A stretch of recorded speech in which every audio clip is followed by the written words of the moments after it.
Good morning, watch nerds.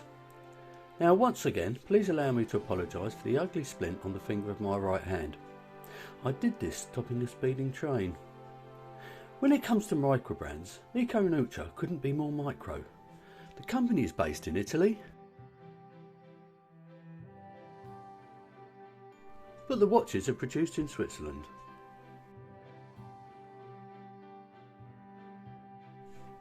I came across this watch about 6 months ago whilst browsing eBay, and I was taken by its aesthetics. After reading the specification, I decided it was time to make a deal.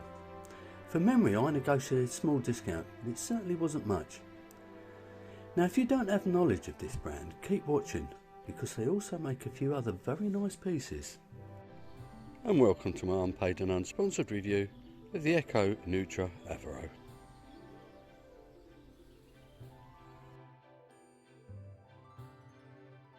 So let's have a look at the dimensions, shall we? Well, it's got a 39mm case and a 20mm lug width.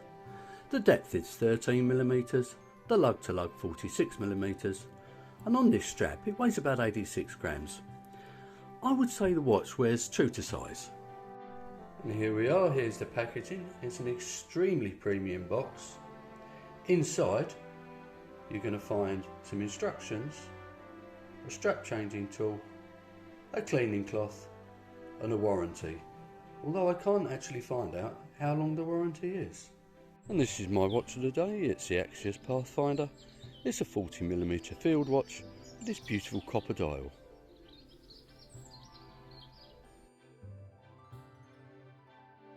The crown is about 6mm and it's unguarded. It's beautifully knurled and it's in this checker pattern. It screws down, engages well and operates the watch without issue. The watch has got 100 metres of water resistance, which is quite adequate for this type of model.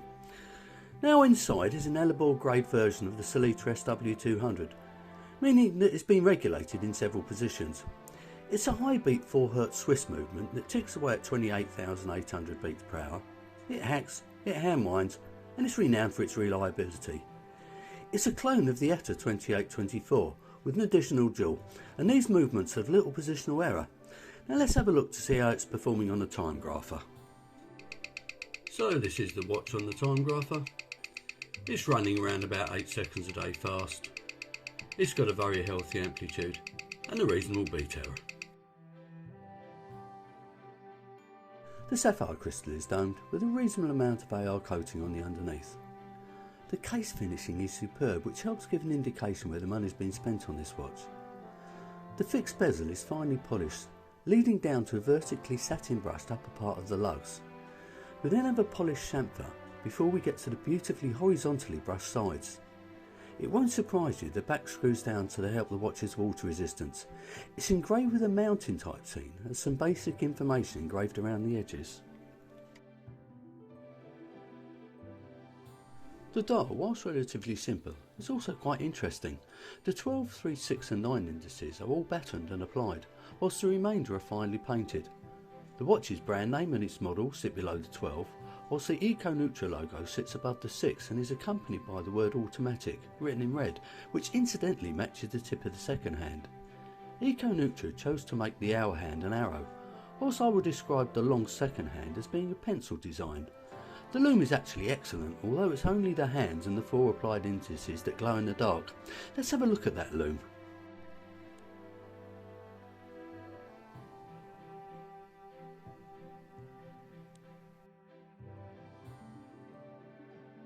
Now the watch came on this NATO strap, which to be honest is a tad disappointing. It is actually available on a nice H-link bracelet. I've looked at the pictures on the internet and it suits the watch really well.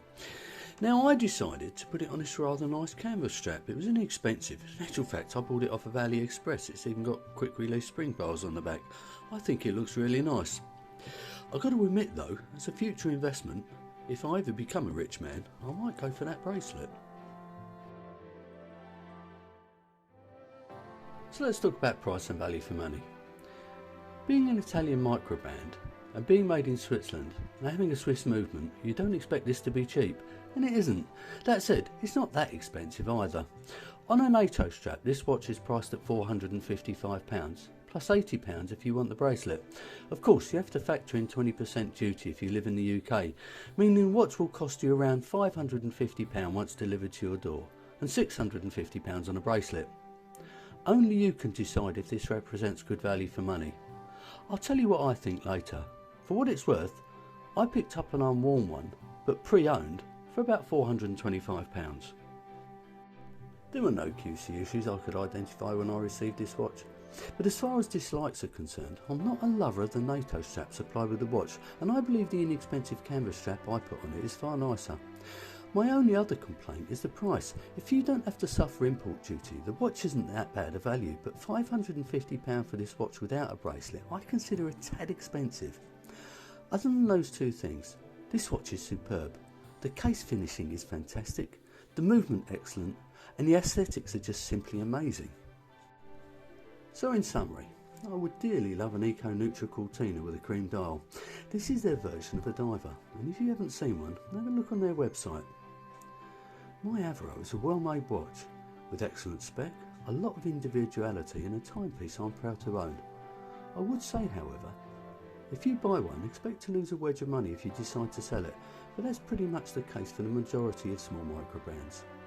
Now that brings me to the end of this review. If you've enjoyed it, click on the like button, subscribe if you haven't already, leave your comments below, and enjoy the rest of your day.